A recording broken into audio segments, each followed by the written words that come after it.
Hello there, heroes. I'm the Orange Ranger, and as you can see here, I've got another Lightning Collection review for you. This is my first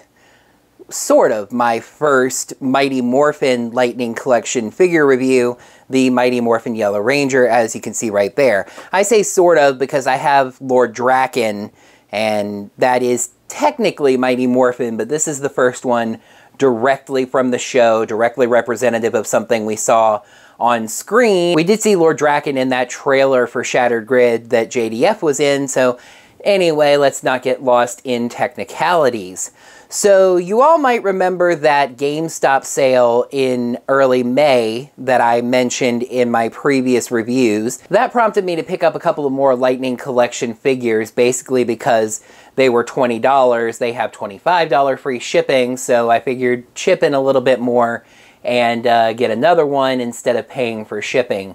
So I picked this up, and to spoil the other upcoming review, I also picked up the blue Psycho Ranger. I mentioned while I was reviewing the red Psycho Ranger that it made me want the blue one, and so I went ahead and picked it up. There is also another Lightning Collection review coming up, which you might find weird because I said I bought two Lightning Collection figures, but I'll let you know about that one when the time comes. I'm also going to try to streamline these videos because, as I also mentioned in, I believe that was the Red Ranger 2-pack review, Lightning Collection reviews 9 times out of 10 are just showing off what excellent figures these are. So I'm going to try to streamline that even more. I don't need to gush in any great detail. We can just talk about the particulars of this figure. So we start, as always, with the box here, and it's another excellent box. You see there's side art for the Yellow Ranger right there, as well as the one on this side that wraps around. The old Mighty Morphin Power Rangers logo with the little tiny Saban Entertainment logo attached to it there, you see. And then there's Trini's head in the box there. I will say I want to get it out of the way and mention this early on. This is obviously somewhat a bittersweet review because this figure stands as sort of a tribute to Thuy Trang, who, for anybody that's unaware, passed away in 2001 in a car accident. So this figure directly representing her with Trini's human head stands as kind of a tribute to her, and I will be addressing how good of a tribute it is. But you also see there the Blade Blaster, which I'm going to mention something about that in a second, the Power Daggers, and the other set of hands. Just behind the box art, but you can kind of see it there, is an effect part. So let's bust this thing open and take a look at it.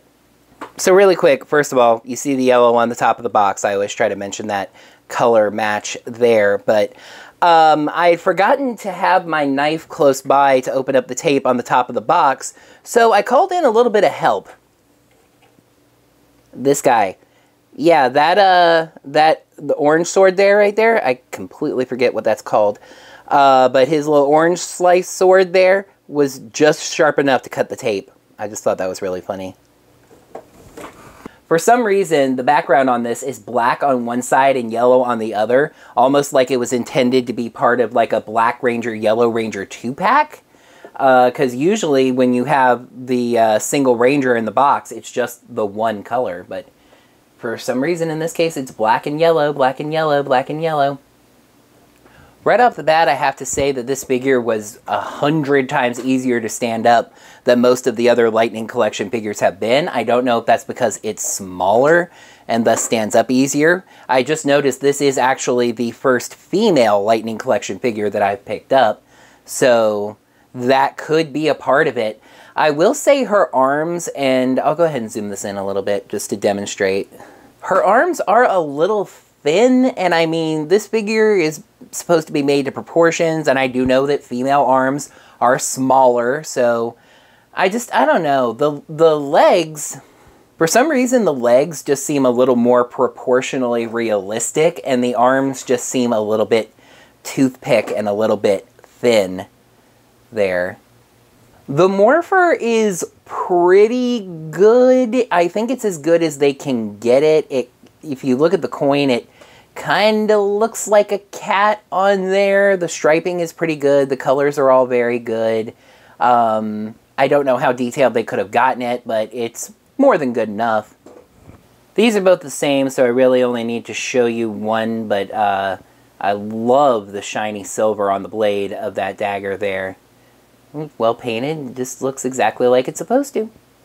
And just to show here, one of the effects parts was actually hidden behind the box art there, so there are two, so there can be one on each of the daggers. As you can see over here, one of the little plastic arms on this one got bent in the box somehow. That's a little unfortunate. I guess this is a spark that's just going woo, just off somewhere else. There was a breeze or something, but there you go. And here you see the blade blaster. I want to say that some parts of like the back there were silver. There's no silver on this, and I kind of feel like there should be in some place. I mean, maybe the blade is hidden. I'm not entirely familiar with how the blade blaster unfolds into blade mode, but blade mode is why I specifically wanted to mention this. You might remember when I was talking about Leo, the Lost Galaxy Red Ranger, and how he had the sheathed Quasar Saber and then the fully out Quasar Saber, that it was kind of weird to have both of those because they can't exist at the same time, so one has to stay in the box. And the other example that I gave was having a Mighty Morphin Ranger having a blade blaster in blaster mode and blade mode. Well, they didn't do that in this case. Maybe because of the extra effect part for the other dagger, but Trini only gets the blade blaster in blaster mode. She does not have a blade blaster in blade mode. So I thought that was interesting. This is very well detailed. I just do feel like there should be some silver on it somewhere. But as soon as we all heard that this figure was going to be representing Trini, this was the part that was by far the most important.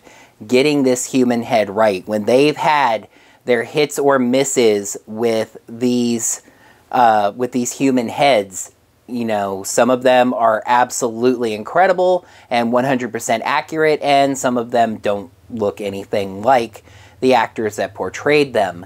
In this case, unfortunately, as I preceded this video with, you're representing an actor who has passed away. So a lot of people in the Power Rangers fandom still have a very soft spot for Trini and miss Thuy, so this was very important to get right.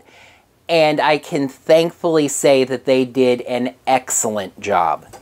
I think the likeness is absolutely spot on. I think it looks just like Trini from her time on the show. And they just really did a good job, and it was more important, and I don't think I can stress that enough, it was more important than with any other figure that they've made thus far to get this human head correct. And they did. By the way, I also like the small detail here where some of her hair comes forward on one shoulder and some of it is behind. I think that's a nice touch. It fits well to the shoulder and it looks really good.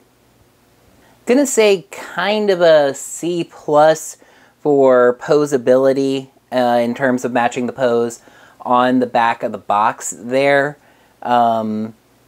You can kind of see on the left foot, which is on your right, this foot, on the box, the heel is up, but the way I have it posed, the front of the foot is up, and she's more kind of doing a standard split. That leg doesn't quite want to bend full on and bear any weight. The upper part of the body is fine, although one weird thing, and let me zoom in here to show you. Now again, I'm not the world's best toy reviewer, and you know, I haven't done a ton of these to have experience, but the shoulder joint is kind of weird to me.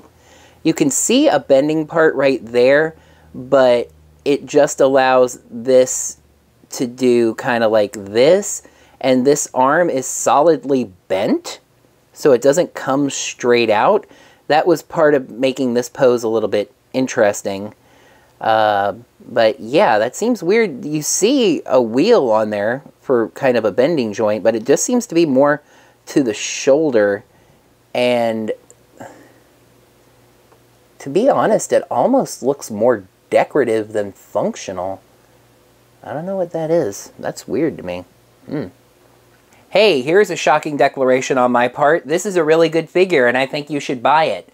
Especially if you like Mighty Morphin Power Rangers, and again, as I said, you know, kind of a tribute to Thuy after her unfortunate passing away, coming up on 20 years ago, hard to believe.